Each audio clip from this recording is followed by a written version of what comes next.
Campbell, Present. Colin, Present. Dockery, Present. Yossi, Present. and that for four on. Pledge allegiance.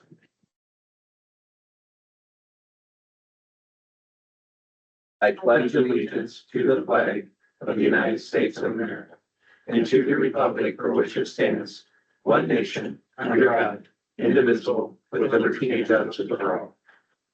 Thank you. Looking for a motion to approve the agenda. So moved. Second. Motion by Campbell, second by Yossi. All in favor, say aye. Aye. Nays? Ayes have it. Public comment. Is there anybody in the public who'd like to address the council right now? Okay, We've got some students here. we have government students already. Yeah. Could you stand up and state your name and what town you're from? Thanks, I'm Tammy Harrison, I'm from Eldridge. My name is Mallory Detmeyer and I live outside of Cartier. All right, you're both for government? Yes. Okay, thank you. Welcome. Your Honor, they picked the wrong meeting again. This agenda's long. Hopefully by 10, we'll have you out of here. 74 page. Yeah, 74 pages. Yep.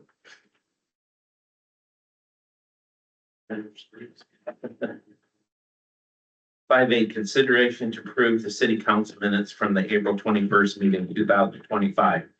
So moved. Second. Motion by Yossi, second by Collins to approve the council minutes from April 21st. All those in favor say aye. Aye. Nays? The ayes have it.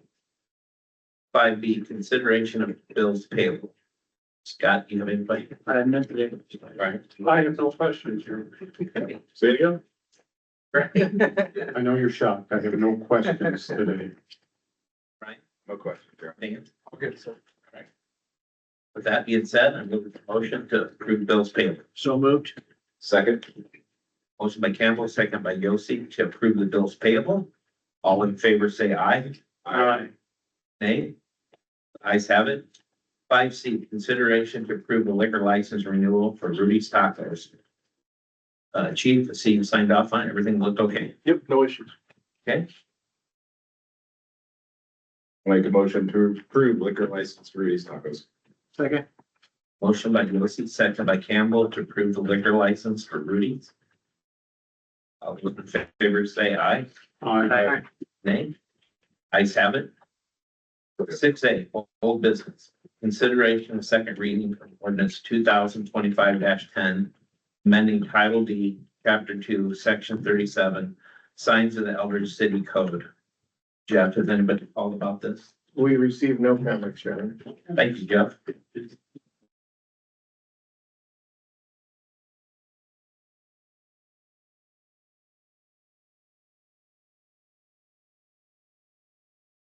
Do I hear a motion? So moved. Second. Motion by Yossi, second by Collins. Roll call? Yossi, Aye. Dockery, Aye. Colin, Aye. Campbell, Aye. motion carries. All right.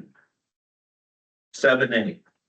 Open public hearing for consideration to adopt the fiscal year 25 amended city budget. So moved.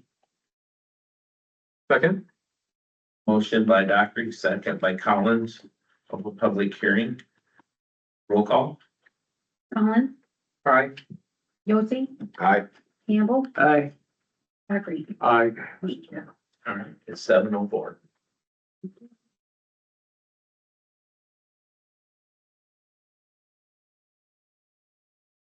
Questions? Your Honor, I make a motion to close the public hearing. Second. Motion by Dockery. Second by Campbell to close public hearing. All the, for roll call? Campbell, Aye. Yossi, Aye. Dockery, Aye. Colin, Aye. motion carries 7-0. 7-0.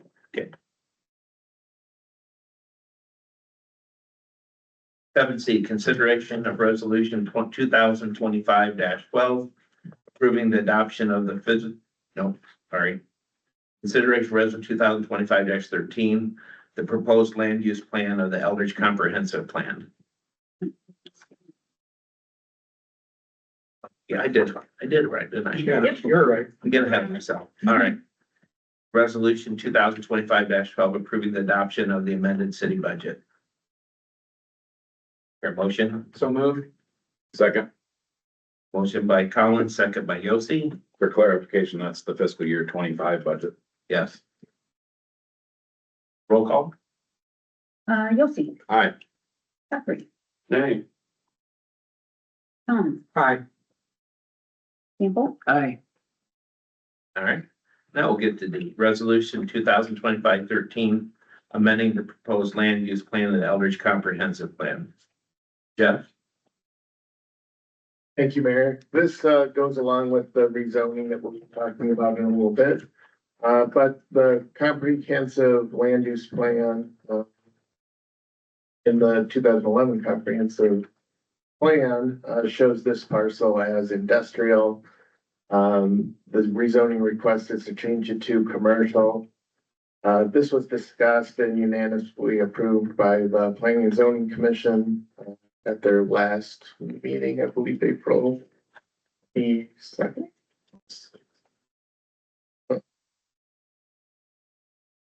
Second, 26th was a Saturday. Okay.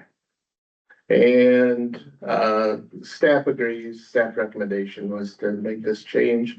At the time the comprehensive plan was made, there was a cement plant on this corner, which is why it was left as industrial for the comprehensive plan. It's gonna be surrounded by houses. And almost is at this point. So we feel better use is commercial for this, you know, one industrial in the middle, residential housing. So that's the first step in tonight's process. Thank you, Jeff.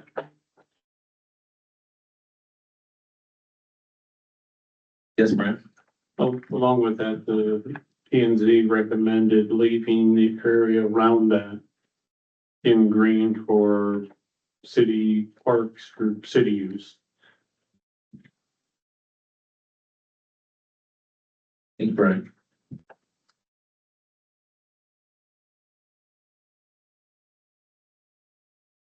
Do you hear a motion? So moved. Second. Motion by Campbell, second by Dockery. Roll call. Campbell, Aye. Collins, Aye. Dockery, Aye. Yossi, Your Honor, I'm gonna abstain due to conflict of interest. Thank you. 7E, open public hearing for consideration to approve the rezoning of 113 East Lincoln Road from I2 General Industrial to C3 General Commercial. So moved. Second. Motion by Dockery, second by Campbell to open public hearing. Roll call. Yossi, Aye. Dockery, Aye. Collins, Aye. Campbell, Aye. motion carried. 709.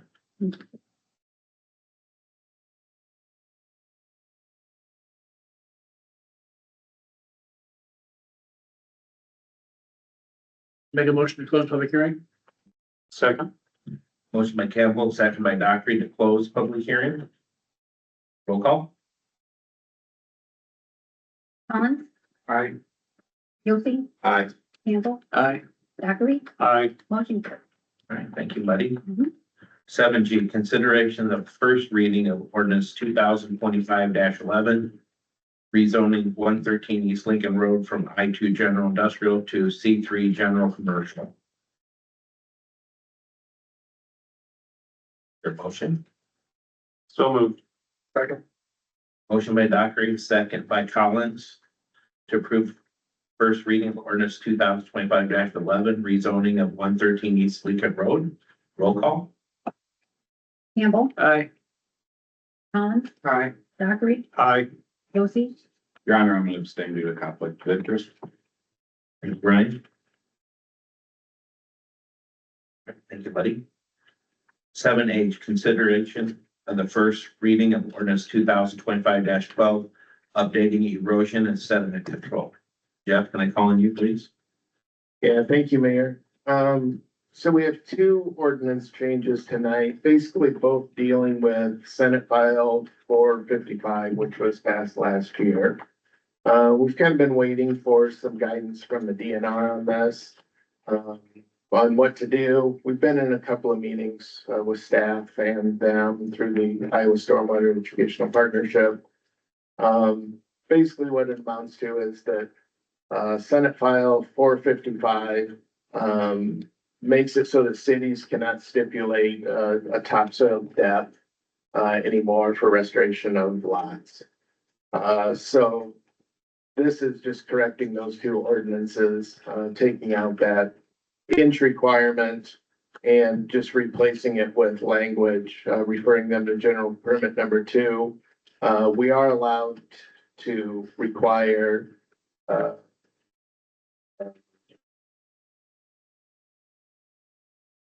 like the depth of compost, which we've always done.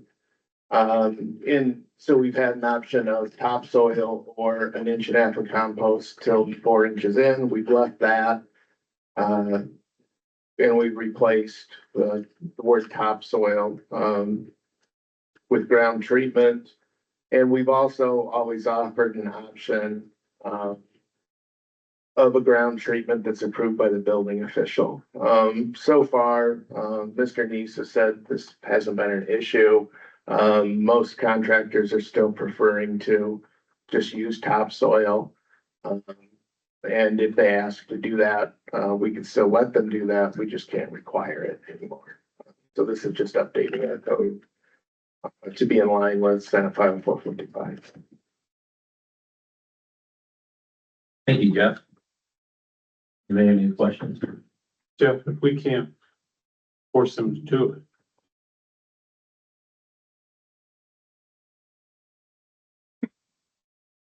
I try this again. Can we put, or look in the future where they can't grind the topsoil, make all the dust next to neighbors? They can stockpile and sell it as is, but not process it? Yeah, basically general permit number 2 states that all the topsoil has to be left on site. That they're not supposed to be able to take it off site anymore. I know most developers, like Mr. Gunwald, uses that to create the detention ponds, that are on site and those types of uses. If they need city engineer permission in writing to remove it from the site currently. But that could be granted in the future. I'm just saying, I don't know how many you remember when they used to bring grinding machines out here and fluff all the dirt up and sell it. It was dust right in your backyard. Is that something we might be able to limit in the future? Well, yeah, I would think you'd have the ability to do that. I could consult with the city engineer on wording for that if you'd like to see something. I think what you're trying to say is there should be some sort of a limit within the neighboring houses to be able to set up the process. Correct. I think that's. Okay. I believe that would be something maybe to check with Davenport and Bettner if there might already be that standard set. I'm following you.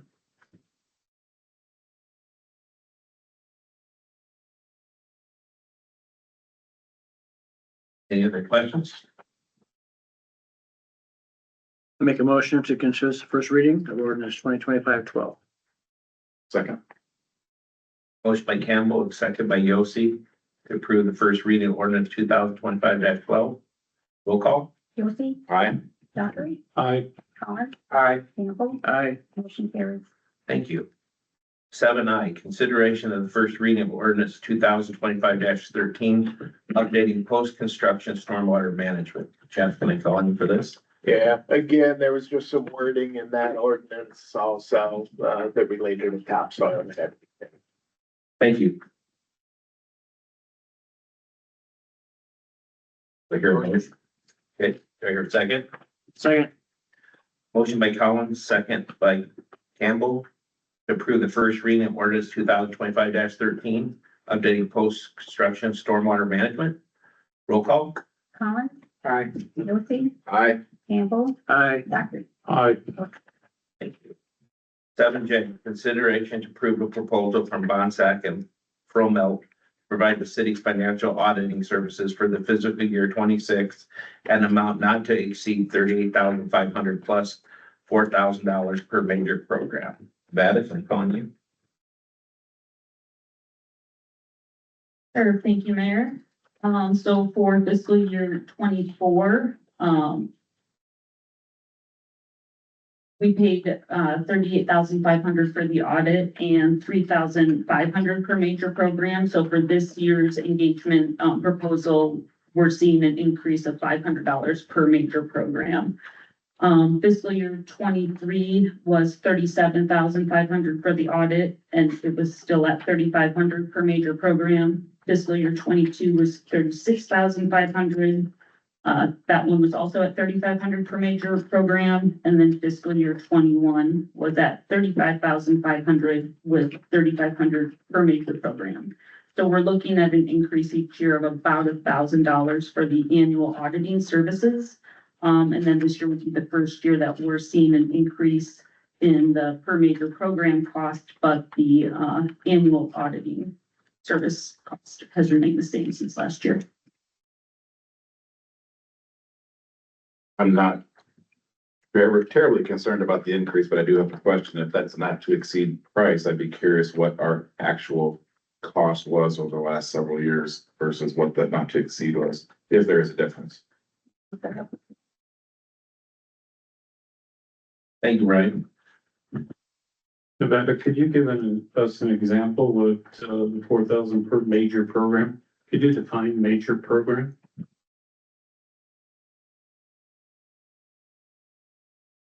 I can look at that and get some confirmation to get back to you, but I believe that that is when we have, like a large scale federal project that needs to have a single audit done when we passed the threshold for, federal funds that we've received or spent in a year, such as like the first and Leclerc intersection would have been one. The ARPA funds, I believe that's what that's referring to. For a major project like that, that would require some sort of additional audit outside of our annual scope of services. Let's see if Zach was still here.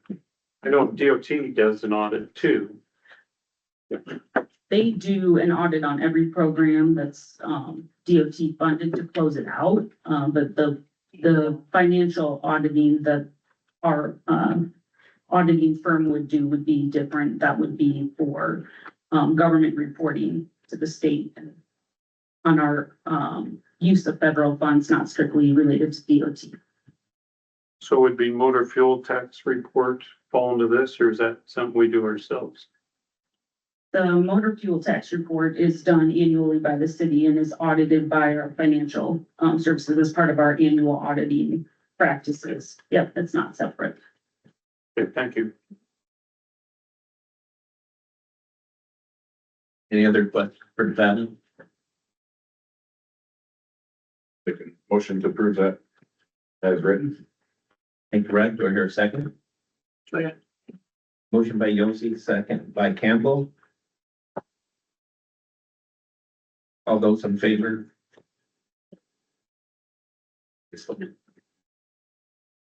Favor say aye. Aye. Nay. The ayes have it. Number 8 on the board is staff activity reports. Amanda, I'll call on you first. Thank you, Mayor. Just a couple of quick updates. The city has reached tentative agreements on both the Public Safety Association and Eldridge Employee Association collective bargaining agreements. We will be getting those contracts drafted, and they will be an agenda item on the May 19th council meeting for consideration for approval.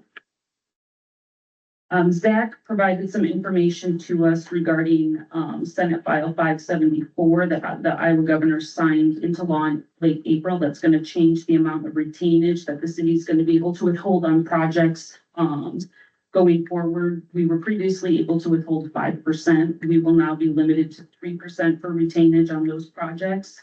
This will go into effect on July 1st of 2025. The impact to the city would just be that it's going to be a little more challenging to hold contractors accountable for unfinished or incorrect work, since that amount that we can withhold will now be less. Website project. The current, plan is to launch the website in mid to late July. We still have a couple of the website biography forms that have not been turned in yet.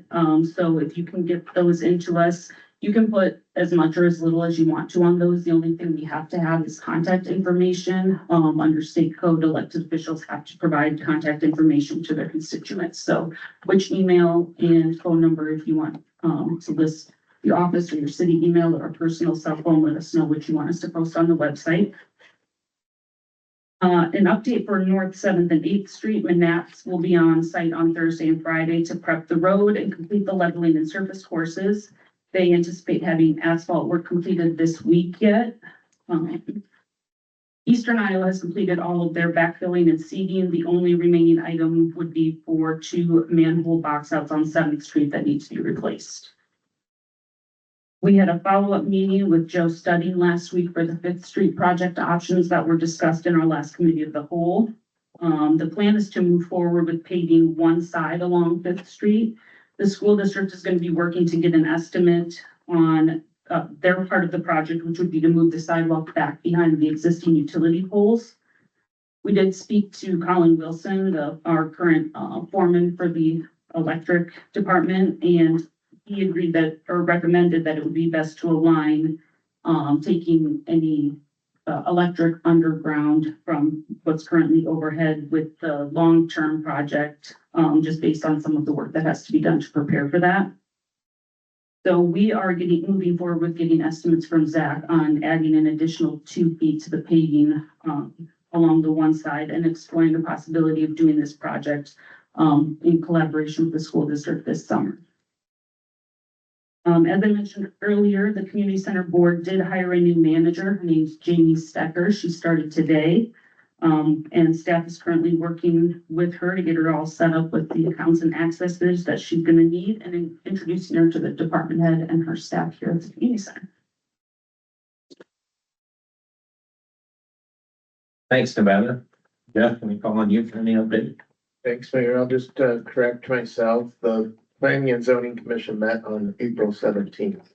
Read my own memo. Thank you, Jeff.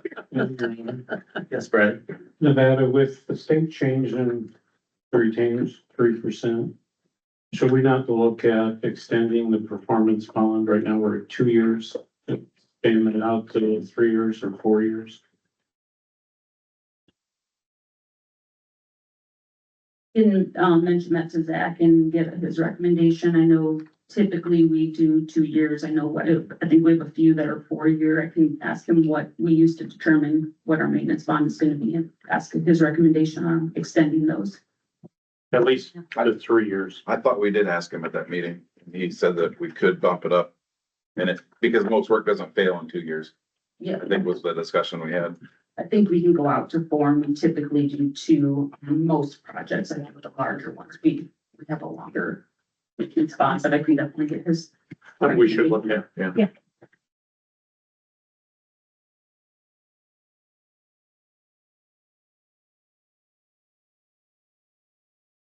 Right.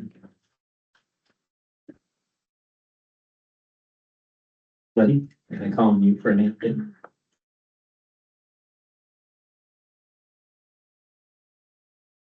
Yes, I only have one, Ron, regarding the fiscal year 26 budget update. We were advised the publication that was published was an older one, so we had to go in so that the budget would match the publication. We did have to change some line items, and once it's officially adopted in July 1, they just said you would need to go in there and re-amend it to the corrected amounts that you wanted on your publication initially. They say this does sometimes happen, especially when clocks start ticking.